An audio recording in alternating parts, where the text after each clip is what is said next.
Welcome to the Money Panda, hosted by Elvis Kolawole. Welcome.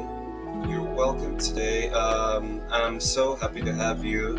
So real quick, can you give me a bit of your background in the Web3 space? Yeah, thanks Elvis for inviting me. My name is Davis. Together with my company BA Global, we are providing consultancy and advisory services to the Web3 companies. And our competencies include starting from the marketing and ending with the product development.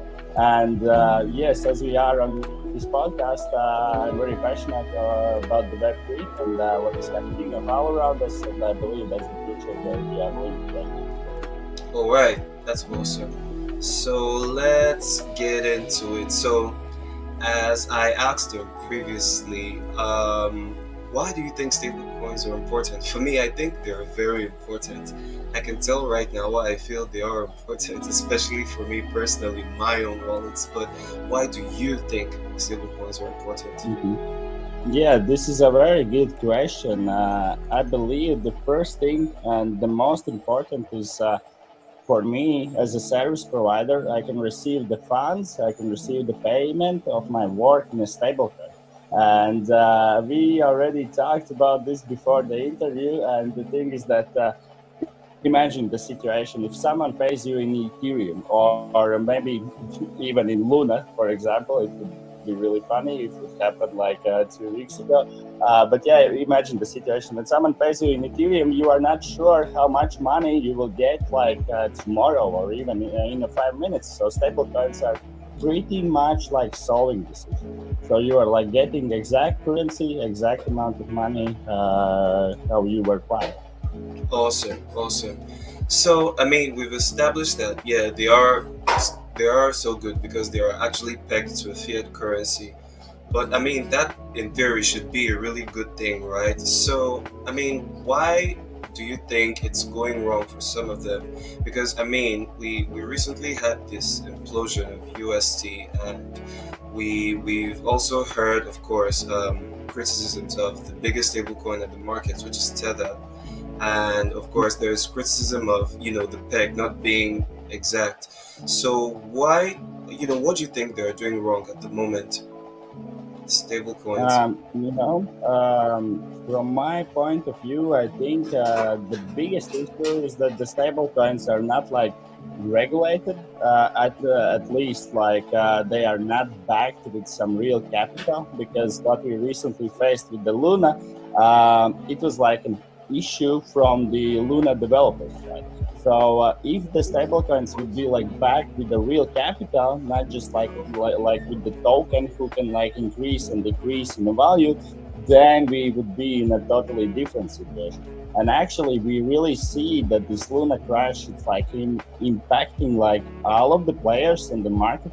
But from one point of view, it's actually good, because only strong players will survive. So Wow. we can look at this issue vice versa. It's maybe bad, but long-term players will survive. Wow. So it's the survival of the fittest. I like yeah, that. it's a hard truth. Yeah, I like your mindset. I really like your mindset. I mean, I like that because, of course, when the best of the best actually survive, it's the best like in the longer term, because the ones that actually do survive are the ones with real utility, the ones who have actually like passed through the trials and who know how to overcome obstacles like much easier. And that's better for the consumers as well. So going forward, let me ask you just one last question. So what do you think, say for example, stable coins that are not exactly pegged to fiat currency is one for one, or stable coins that might be at a danger of losing their peg? What do you think they could do right going forward? We all want to live in a pretty decentralized world, but again, I will mention Luna case. When that all happened, a lot of people, especially in Singapore, which is really financially regulated, a lot of people turned to the regulators and asked for help. From one side, they are like how to say, they're like traitors, because we all want to live in a decentralized world and we want to live like with no regulations. But actually, the regulation is something that could actually help in the cases like this, because like big organizations will take care and oversee what is happening, and the cases like with Luna will never happen again. Of course, they will happen. We need just wait, maybe a couple of months, maybe a couple of years, but these cases will happen again and again. But still, if there will be like at least some regulation, then I believe that it would be like much easier to hold the volume. So you believe, say for example, like the stablecoin space becomes heavily regulated by, say, Maybe not. okay, Yeah. I mean, say Yeah. for example, by big players like maybe the IMF, the World Bank, maybe central banks. If it becomes like that, do you think like stablecoins still have that same attraction they will have now? This is interesting question, and I have never thought about this before. But I believe yes, because at the end of the day, it's the only way how you can earn, how you can transfer the same amount, and it will not lose the value. Yeah, I don't think that regulation will like decrease the trust in the stablecoin. I believe it will like. On the other hand, I believe it will even increase, because it will bring like cryptocurrency to the regular users. Because right now, yeah, the biggest issue is that people are not trusting for the cryptocurrencies because they are not regulated.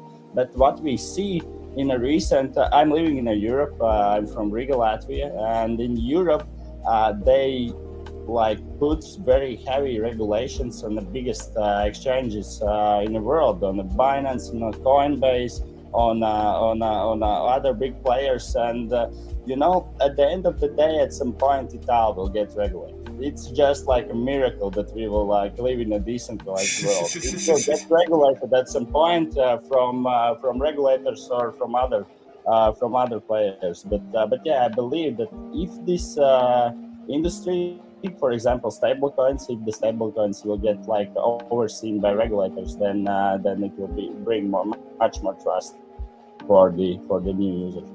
All right, I understand. I see you do see a world that might be slightly more centralized, even though it's Web3. Yeah, because um, what's happening currently in the Web3 space. I have seen a lot of cases that shows that this world is not like regulated at all.